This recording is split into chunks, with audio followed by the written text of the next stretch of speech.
What helpful advice can fathers suggest in their speech at their favorite daughter's wedding? Since I got thrown out of the house well over 14 years ago, I will first share what a divorced father could say. And if you're divorced, lengthy speeches may not be tolerated, so you need to keep it short. And I've attended many divorce support meetings and retreats, and there are a few reflections by a priest that led me to ponder my past. Many wonder if, since they failed at the first marriage, a second marriage can be a success. In addressing the guys in particular, he gave these 2 life rules on how to succeed at both home and work. And the before 5 rule is this: before 5, the boss is always right. And the corollary after 5 rule is, after 5, the woman is always right. Maybe if I'd known these rules back then, I wouldn't be divorced today. And our priest shared that in his decades of experience, those couples he counseled who were most likely to fail in their marriage were those who looked for faults in their spouses and constantly pick at them. Those most likely to succeed were those who noticed the best in their spouses. And this is true of any relationship. If your boss is constantly picking at you, you will soon be on the unemployment line. And like Coach McCartney of Promise Keepers famously noted, we should always err on the side of compassion. When we emphasize the best in a person, especially those close to you, you encourage them to become a better person. When you see the worst in them, when you always pick at them, they will always slide downhill a little bit further. Now, why should families attend church? I would hope that all my grandchildren would attend church with their family, but how could you encourage them? Often the simplest argument is the best. That church is the one place in our society where everyone is obligated to be your friend no matter what. And what parent could say no to more friends for their children? In my many years, I have visited many churches, and in every denomination there are welcoming churches and there are unwelcoming churches. And the true churches are the welcoming churches.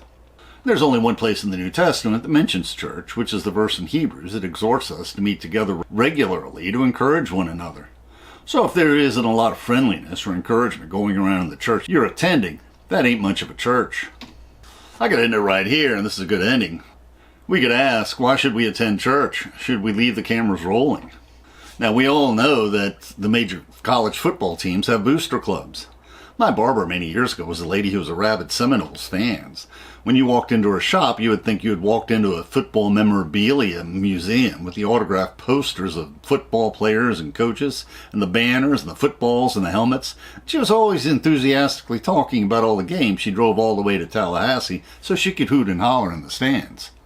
Now, clearly, these football boosters never asked these questions. Why should we go to the Seminole football games? Couldn't we be true Seminole boosters without going to the games? These questions are simply absurd.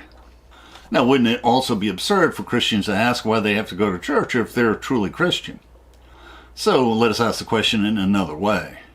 You have no doubt heard the often told joke, what is the difference between those who go to the beach on Sundays and those who go to the church on Sundays? The answer is that those who go to the beach on Sundays don't need to go to church because they don't think they need to change, while the people who go to church on Sundays think they don't need to change neither because they go to church.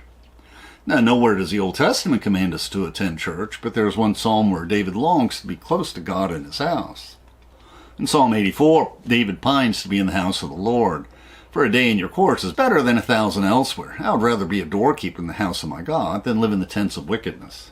Also in Psalm 42, David chants, as a deer longs for flowing streams, so my soul longs for you, O God. My soul thirsts for God, for the living God.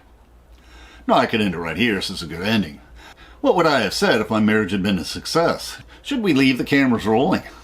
Now, we need to choose our close friends with care, lest our friendship clouds our soul and hinders our spiritual life.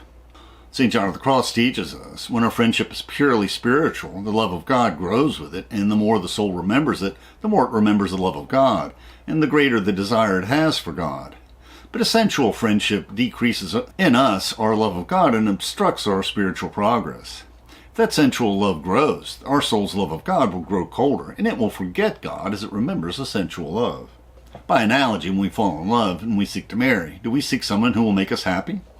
But if our marriage is both happy and successful, each spouse must first seek to be kind to one another, each putting the other's needs first, each seeing the marriage as a monastic calling. When we draw an analogy from the writings of St. John of the Cross to our lives as laymen, and specifically to our lives of friendship and love in marriage, we should only welcome that love which is both sensual and spiritual, that love for our spouse or our friend that increases in our heart our love for God. And so for all our close friendships and our marriages, we need to ask ourselves, do we bring out the best in each other, or do we bring out the worst in each other? Our marriage should be for our children. And the prospective bride should ask herself the key question, will he be a good father? Will he be good with our children? After he says the Lord's Prayer, what does Jesus exhort us? If you forgive men their trespasses, your heavenly Father will also forgive you. But if you do not forgive men their trespasses, neither will the Father forgive your trespasses. The most important verses in the Bible always repeat, we cannot love some people and hate others. Hatred infects all our relationships. There are many unhappy marriages in the Old Testament, and many less than perfect, though somewhat happy marriages. But we do have one example of a marriage that was truly happy according to earthly standards. But this was a marriage that ended in tragedy and death. And this was a marriage cursed by God because their love for each other diminished their love for God and decreased in their hearts their love for their neighbor. This is the marriage between King Ahab and Queen Jezebel. We can infer that they were truly in love, as theirs is one of the few royal monogamous marriages in the Old Testament. And we read that she showed real, genuine concern for his troubles. We read in 1 Kings that one day Ahab laid down on his bed, turned away his face, and would not eat. His wife Jezebel came to him. Why are you so depressed that you will not eat? He said to her, because I spoke to Naboth the Jezreelite, and said to him, give me your vineyard for money, or else if you prefer, I will give you another vineyard for it. But he answered, I will not give you my vineyard, because he wanted to keep the vineyard in his family. His wife Jezebel said to him, do you now govern Israel? Get up, eat some food, and be cheerful. I will give you the vineyard of Naboth the Jezreelite. And the evil Jezebel framed Naboth on a false charge of blasphemy, and had him stoned to death so Ahab would be happy once more. Now in response, the Lord instructs Elijah to proclaim a curse on Ahab. In the place where dogs licked up the blood of Naboth, dogs will also lick up your blood. Concerning his doting wife, he said, the dog shall eat Jezebel within the bounds of Jezreel.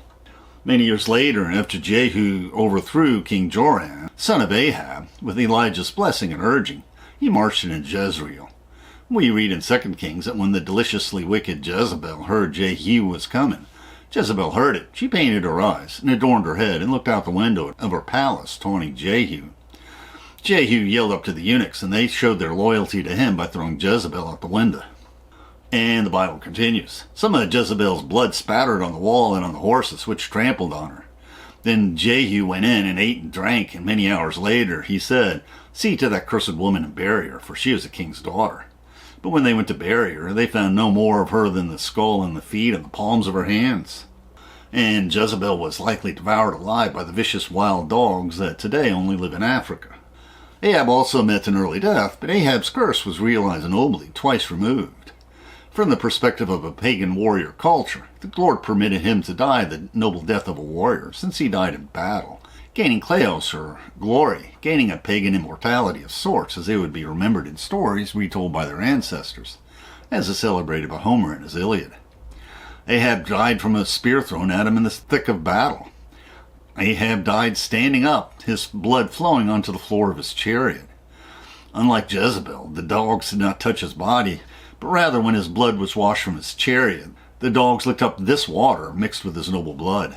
Maybe this divine curse was mixed with the divine pity that he married such an evil woman who ruined his formerly noble soul. Now may we select our husband or wife carefully. May we select a spouse who will increase in us our love for God and love for our neighbor. A spouse who will encourage us to walk on the narrow path. A spouse who will bring out the best in us and will not bring out the worst in us. Now my favorite Catholic saint is St. Augustine, because in his every major work he explicitly teaches that the twofold love of God and neighbor should be the center of our life. And that's how we interpret scripture, philosophy, and our life ambitions.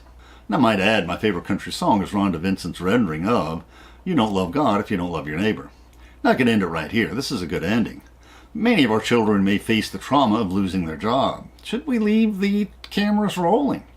Now, in biblical times, the workers were more likely to be slaves than today. Losing a job was not the anxiety it is today. But we do have the sufferings of Job, who lost his flock, his family, and his wealth, before God restored them at the end. Now, we must always think positively. When I was laid off prematurely, soon after I turned thrice 20 for my last professional job, after a Fortune 500 company bought us out, they provided us a helpful resume drafting service and a employee separation depression hotline, so I called them. Hello, can we help you? I work for so-and-so, whom you bought out. I'll be laid off after my retention period, since you're centralizing your accounting and IT functions, which makes me somewhat depressed. So she asked for my social security number so she could look up my personnel files. I see you were divorced some time ago. How does that make you feel? Oh, those were tough times. And I bet that when you got thrown out of your house, you had to pay a lot of money. How did that make you feel? Oh, that was very discouraging. But look at it this way, with your generous retention and separation bonuses. This time, when you get thrown out of your office, now we will pay you a lot of money. How does that make you feel a little bit better? Which it did. And when I was a facilitator for divorce support groups, I heard far too many women complain about how they were compelled to sue their ex-husbands for child support. What always puzzled me was this: how could they deny support to both the mother of their children and their children? I could end it right here. This is a good ending, but one day my children will get old like me, should we leave the cameras rolling. Now, in the very unlikely event that the guests want to hear more, my daughter would then remonstrate. Dad, although your essay on retirement of aging is quite humorous, it is 7,000 words. We need to save that for my retirement party. Now I'll discuss my favorite sources. And of course, we don't have specific books for this particular reflection, but we do highly recommend the books by C.S. Lewis. And his keystone work is Mere Christianity, which we reflected on in a series of videos and blogs. We encourage you to read a recent translation of St. Augustine's works, especially his Confessions and on Christian teaching, as the Ante-Nicene Father translations are somewhat dated.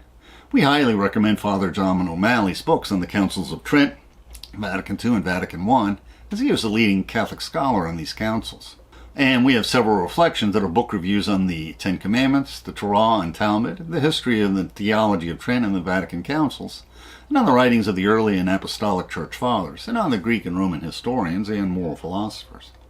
The YouTube description includes a link to our PowerPoint script that we uploaded to SlideShare and also our blog. Please support this channel by sharing this video with your friends and by clicking on the like and subscribe buttons and by clicking on the Amazon links to purchase any of the books we discussed, which will earn us a very small affiliate commission. And please consider becoming a patron of our channel. Plus, we will host special discussion groups for our patrons. Plus, you can click on the Meetup or small M icon to participate in our online discussions, where we practice our future YouTube scripts. And please click on the links for other videos that will broaden your knowledge and improve your soul.